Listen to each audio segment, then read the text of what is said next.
Sidang kasus pembunuhan berencana Yosua Huta Barat pekan lalu diwarnai debat antara ahli yang dihadirkan Sambo dengan jaksa penuntut umum. Salah satu perdebatan adalah soal terpenuhi atau tidaknya unsur pembunuhan berencana dalam kematian Yosua. Ahli hukum pidana yang dihadirkan Sambo menyebut kasus kematian Yosua tidak memenuhi unsur pembunuhan berencana karena semua orang yang terlibat harus punya kehendak yang sama untuk menghilangkan nyawa orang lain. Dan pelaksanaan pembunuhan berencana harus ada jeda waktu dan pembagian peran. Tiap-tiap pelaku sebetulnya tidak ada yang tidak ada yang menunsur, tidak ada. Tapi kalau digabung ini unsur semuanya terpenuhi. Nah yang ketiga, dari dua pelaku hanya satu yang memenuhi, yang lain tidak. Tapi ingat, meskipun yang lain itu tidak memenuhi, tapi dalam pidana nama apa? Dia melakukan substantial part, bagian terpenting bagi terwujudnya delik. Artinya apa? Si A itu tidak mungkin menghilangkan nyawa kalau tidak ada perbuatan si B yang melakukan proses kerjasama. Itu harus dibuktikan. Kalau tidak, maka harus dievaluasi. Pandangan ahli ini didebat oleh jaksa penuntut umum. Jaksa menilai pembunuhan Yosua sudah terencana karena Ferdi Sambo sudah menetapkan lokasi, pelaku, dan skenario untuk membunuh Yosua. Ketika melaksanakan kejahatan, itu harus disengaja. Artinya apa? Kalau A, B, C, maka harus ada pembagian peran di sini. Dan pembagian peran itu bukan karena kebetulan. Memang sudah disepakati sebelumnya. Ada 3 kemungkinan bentuk kerjasama itu. 1, tiap-tiap pelaku memenuhi semua unsur. Dan pembunuhan ini nggak mungkin. Kenapa? Karena tidak mungkin korban mati 2 kali. Yang paling mungkin adalah yang kedua atau yang ketiga. Apa itu? Tiap-tiap pelaku sebetulnya tidak ada yang tidak ada yang menunsur. Tidak ada. Tapi kalau digabung ini unsur semuanya terpenuhi. Nah yang ketiga, dari 2 pelaku hanya satu yang memenuhi. Yang lain tidak. Dalam kasus pembunuhan Yosua Huta Barat, 5 orang didakwa terlibat pembunuhan berencana, yakni Ferdi Sambo, Putri Chandrawati, Richard Eliezer, Ricky Rizal, dan Kuat Ma'ruf. Keterangan dari saksi dan ahli terus dihadirkan untuk menjadi pertimbangan hakim. Tim Liputan, Kompas TV.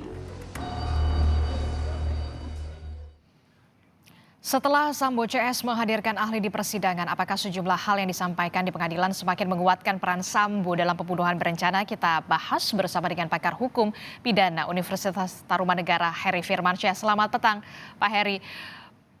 Pak Heri, bagaimana dengan Anda melihat keterangan ahli yang dihadirkan oleh jaksa dan juga dari ahli dari pihak Sambo pada persidangan pekan lalu? Seperti apa perspektif Anda melihatnya? Mungkin saya mulai dari yang terakhir ya Mbak ya, bahwa yang dihadirkan oleh pihak Pak Sambo, khususnya cuplikan yang tadi disampaikan oleh Kompas TV. Saya mengawalinya begini, bahwa perbedaan pendapat antar ahli itu hal yang biasa. Terutama misalnya ahli pidana, karena bisa saja berdasarkan mazhabnya, berdasarkan buku yang dia baca, maka tentunya akan jadi perbedaan mendasar dan biasanya juga di mana dia dihadirkan. Kalau dihadirkan oleh Pak Sambo, tentulah hampir sebagian besar upayanya untuk mendukung pembelaan. Itu dulu yang kita pahami ya. Dan konteks tadi menurut saya tidak semuanya juga menurut saya bisa kita katakan benar.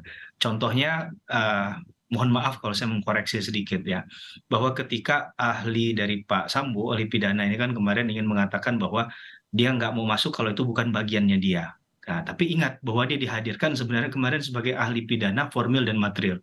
Tapi ketika ada pertanyaan tentang justice kolaborator, berbicara tentang Undang-Undang LPSK 31 tahun 2014, beliau tuh bisa langsung menjelaskan pasal 28 dan bicara tentang viktimologi tentang kasus pelecehan seksual. Menurut saya kalau beliau konsisten dengan kepakaran dan keahliannya ya beliau menolak untuk menjelaskan hal itu. Bahkan bisa tepat menyebutkan pasal 28. Padahal Undang-Undang LPSK itu banyak pasalnya, Mbak. Ini kan menurut saya juga satu hal yang ingin kita jelaskan ke publik bahwa tidak ada yang tidak dikoordinasikan sebelumnya. Pastilah ada pembicaraan untuk menyiapkan pembelaan, sehingga jawaban-jawaban itu memang suatu jawaban yang diharapkan agar dibunyikan oleh ahlinya, begitu ya. Kemudian juga poin misalnya berkaitan dengan apakah persiapan alat itu masuk sebagai suatu perencanaan atau tidak. Nah, terus dijawab muter-muter tidak begitu kan? Nah, Mhm. kita coba analogikan aja secara sederhana. Hukum pidana itu hukum logika. Apakah ketika seseorang ingin memancing, kemudian dia membawa alat pancing, itu bukan suatu rencana dia untuk memancing. Kan nggak mungkin dia bawa alat pancing, kemudian dia ternyata ingin ke mall gitu Ya, kan? sudah Jauh dari dipersiapkan begitu ya? sudah dipersiapkan. Jadi Mhm. jadi banyak hal dan kemudian terkait dengan ingin menggugat justice kolaboratornya Richard Eliezer, sehingga ini harus dibaca undang-undang LPSK ini tidak hanya di pasalnya saja, baca keterangan penjelasannya. Pasal 5 ayat 2 yang dimaksudkan dalam pasal 28 itu bicara bukan hanya tindak pidana tertentu ya. Mhm. Seperti misal harus korupsi sajakah, TPPU sajakah, terorisme sajakah, tapi ada tindak pidana lainnya. Betul. Tindak pidana lainnya itu salah satunya yang dimaknai adalah seperti yang dimaksudkan dalam kasus ini. Ada tekanan psikologis yang luar biasa, keamanan bagi si yang akan mengungkapkan perkara ini. Mhm. Jadi pun kalau menjelaskan pun jangan sepotong-sepotong gitu Mhm. kan. Perdebatannya menjadi Oke. utuh, mencerdaskan dan lain sebagainya. Oke, perbedaan pendapat, antara ahli baik itu yang dihadirkan oleh jaksa dan juga ahli yang dihadirkan oleh, pihak, Sambo ini adalah hal yang lumrah begitu. Nah, kalau ada juga yang menarik ternyata, Pak Heri, beberapa keterangan ahli, dari jaksa yang kemudian dianggap meringankan baik itu pihak Sambo dan juga Putri Chandrawati, salah satunya adalah keterangan Putri Chandrawati soal peristiwa di Magelang ini dianggap kredibel. Lalu bagaimana strategi jaksa, soal ini, Pak Heri? Iya, saya sebenarnya nggak ingin mengkoreksi ya hal tersebut ya, tapi saya ingin menjelaskan dari posisi begini, Mbak, bahwa itu sudah terjadi, sudah disampaikan oleh ahli, ya kita terima sebagai sebuah keterangan. Tinggal nanti hakim menilai apakah keterangan ini layak dipertimbangkan dalam pertimbangan hukum hakim atau tidak, begitu ya. Mhm. Dalam konteks bahwa apa yang dijelaskan kemarin berkaitan dengan data yang dimaksudkan dengan kredibel itu juga sebenarnya patut diuji. Pertama, pertanyaan mendasarnya adalah ada, yang dan ini selalu diulang oleh hakim ya. Anda mendapatkan datanya dari mana? Karena ada beberapa data itu yang dimaknai, diakui, itu sebagai suatu kebohongan, skenario, katakanlah demikian kan. Sehingga itu sebenarnya kalau dijadikan sebagai data juga, itu jadi tidak ujungnya menurut saya secara kesimpulan menjadi tidak tepat, begitu ya. Karena ini ada kebohongan di situ. Nah, Mhm. tanya dulu dipastikan dari mana. Kemudian masalah kredibel, saya memang bukan ahli psikologi forensik ya, Mbak. Mhm. Eee, tapi dalam konteks bahwa jawaban seseorang itu dipengaruhi nggak sih dengan pengalamannya dia, lingkungan sekitar, membentuk karakternya dia, pengetahuan dia terhadap sesuatu, sehingga dia bisa menjawab dengan konsisten atau tidak, itu juga kan menurut saya ada pengaruhnya di sana, begitu ya. Jadi ketika orang ini dikatakan kredibel, apakah itu sudah valid? Kalau saya sebagai orang hukum menaikkan levelnya lagi. Kredibel itu apakah sudah valid atau tidak, tapi saya nggak tahu, metode apa yang digunakan dalam konteks, hal tersebut. Bukan berarti dengan berbagai macam metode itu udah pasti benar, perlu diuji juga. Dan dalam konteks pertanyaannya arahnya kemana? Karena sekali lagi ini kan, pola pendekatan, keterangan ahli apapun termasuk, keterangan ahli, dalam konteks hukum pidana kah, atau psikologi forensik kah dia, itu hanya satu dari 5 alat bukti, Mhm. Mbak. Bukan the one and only, bukan satu-satunya dan hakim tidak punya kewajiban untuk pasti terikat terhadap apa yang disampaikan oleh ahli. Hakim punya kewenangan independensi untuk kemudian memilih, untuk menyetujui, bersepakat atau tidak dengan pernyataan ahli. Nah, kalau kita lihat kemarin memang, hakim, membiarkan saja kan penjelasan itu, tapi hakim sebenarnya menilai untuk bagian mana yang dikira dalam data-data yang harusnya faktual itu harus dinilai, kemudian juga keterangan ahli mana yang ketika menjelaskan itu, ya misalnya, ya dipahamilah bahwa ini pasti akan mohon maaf ya, akan pro ke pihak A atau B, itu menurut saya sangat wajar.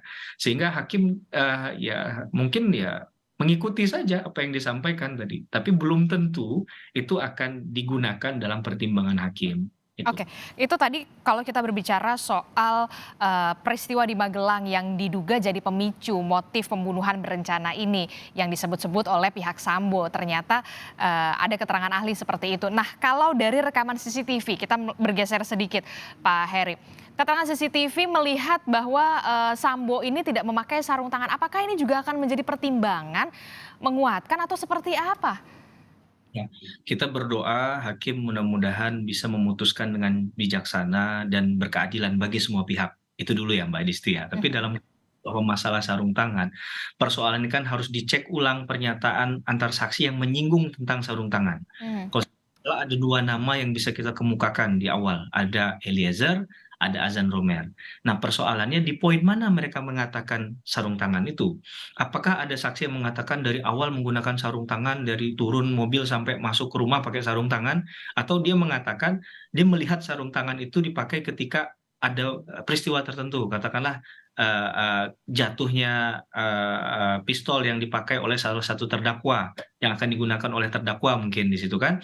Nah, tapi kan itu yang ingin kita pastikan ketika penembakan kan memang CCTV-nya nggak ada, Mbak Adisti. Nah, ini persoalan.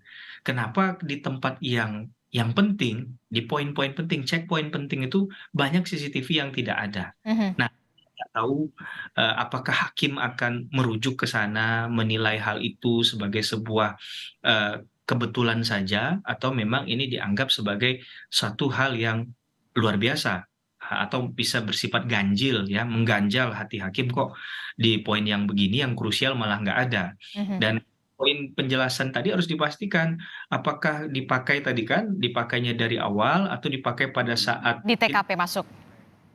atau bagaimana. Jadi jangan sampai nanti dianggap kesalahan sedikit merontokkan semua semua pembelaan tadi ya, masing-masing punya dalil lah. Kita menghormati itu. Jadi dalam pembuktian itu nggak boleh baperan.